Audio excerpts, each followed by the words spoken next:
Hello, and welcome back to the English Circle, the podcast. I'm Emily. And I'm Alex. Today, we're talking about one of the most stressful situations in any language, giving negative feedback. Whether it's to a boss, a peer, or even someone you manage, telling someone they've done something wrong feels terrifying. It's especially hard in a second language because you're already worried about word choice, tone, and being misunderstood. Add the pressure of delivering bad news, and it's a recipe for anxiety. Yes. In my native language, I know exactly how to soften criticism. I know which words to use, when to pause, how to make it okay. In English, I feel like everything I say sounds too harsh or too weak. There's no middle ground. Today, we're going to give you that middle ground. You'll learn the famous sandwich method and other linguistic tricks to deliver negative feedback clearly, kindly, and professionally, without burning bridges. Because feedback isn't about attacking someone, it's about helping them grow. Let's learn how to do it right. Alex, let's start with why this is so difficult. What goes through your mind when you know you have to give someone negative feedback? Fear of their reaction, worry that they'll hate me, concern that I'll say it wrong and make things worse. And honestly, sometimes I just stay silent because it's easier. That's completely normal. But here's the truth. Clear, kind feedback actually strengthens relationships. People respect you more when you're honest, and avoiding it usually makes problems bigger. So the goal isn't to avoid discomfort, it's to deliver it in a way that maintains respect. The most famous technique for giving negative feedback is the sandwich method.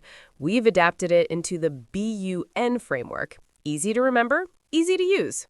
B.U.N, like a sandwich. Tell me. B. Bread.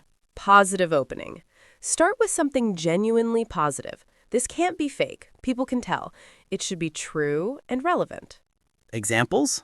I really appreciate the effort you've put into this project. First, I want to say how much I value your contributions to the team. You've done excellent work on specific thing, and I want to build on that. Thank you for always being so dedicated. It doesn't go unnoticed. Why this works? It shows you see the good in them. It lowers their defensiveness. It frames the conversation as collaborative, not attacking. So they know I'm on their side before I deliver the hard part. Now, the meat of the sandwich, the feedback itself, this is where most people go wrong. What's the right way to say it? Follow these rules. Rule 1, focus on behavior, not the person. You're so disorganized. I've noticed that some deadlines have been missed recently. Rule 2, be specific. Your work needs improvement. The last 2 reports had some data errors we need to address. Rule 3, use I statements. You didn't communicate well. I felt out of the loop on this project. In the future, could we have weekly updates? Rule 4, explain the impact.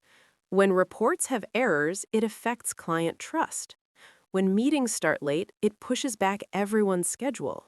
So it's not you're bad, it's here's what happened, here's the impact, here's what we can do differently. Finally, end on a positive, forward-looking note. This shows you believe in them and want them to succeed. What kind of closing? I know you're capable of great work, and I'm confident you can address this. I'm here to support you. Let me know how I can help. I really value having you on the team, and I want to see you succeed. Thanks for listening. I'm optimistic about how we can move forward. Why this works? It ends the conversation on hope, not shame. It reinforces that you're on their side. It motivates them to improve. So they walk away feeling supported, not destroyed. Let's put it all together. Imagine you're giving feedback to a colleague who keeps arriving late to meetings. This is awkward. Here's the B.U.N Framework in action. B. Bread. Positive opening. First, I really appreciate all the work you've been putting into the Johnson project. Your insights have been valuable. U. Understanding. Constructive feedback. I've noticed that you've arrived a few minutes late to our last few meetings. When that happens, we either have to recap for you or push back our start time, which affects everyone's schedule. Going forward, could we make sure meetings start on time? N. Nourishment. Positive closing. I know you care about this team, and I'm sure this is just a scheduling thing. Let me know if there's anything I can do to help. Maybe we can adjust meeting times if that works better for you. That's perfect. It's clear, kind, and solution-oriented. They don't feel attacked, they feel helped. Now the really scary one, giving feedback to your boss. This requires extra care. Oh no, how do you tell your boss they're giving something wrong? The same framework, but with even softer language and more deference. Scenario, your boss keeps changing project requirements at the last minute, causing stress. B. Bread.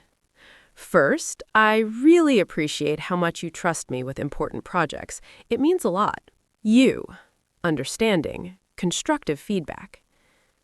I wanted to share something that's been challenging for me. When requirements change close to deadlines, it can be difficult to adjust without sacrificing quality.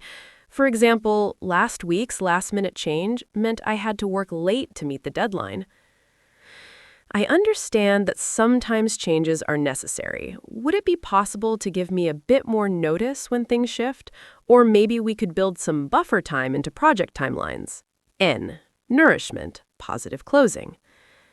I really want to do my best work for you, and I'm sure this is just a lead time thing. Let me know if there's anything I can do to help. Maybe we can adjust meeting times if that works better for you. If that's so respectful, you're not blaming, you're problem-solving together. Now, giving feedback to someone who reports to you, this requires clarity with kindness. You don't want to crush their spirit. Exactly. I want to start by saying how much I appreciate your dedication. You've been putting in long hours, and I see that. I've noticed some errors in the last few reports, things like incorrect data in the Q3 summary and a missed deadline on the client presentation. I know mistakes happen, but when they go to clients, it affects our credibility. Moving forward, could we implement a double-check system? Maybe we review reports together before they go out, just until we're both confident.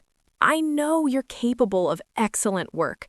I'm bringing this up because I want to see you succeed and grow. I'm here to support you. Let's figure out a system that works. That's firm but kind. You're holding them accountable while offering support. Let's build your feedback softening toolkit. These phrases make criticism easier to hear. Softening openers. I wanted to share something with you. Would you be open to some feedback? I've noticed something I'd like to discuss. Can I offer a suggestion? I'm bringing this up because I care about our work together. Softening the feedback itself.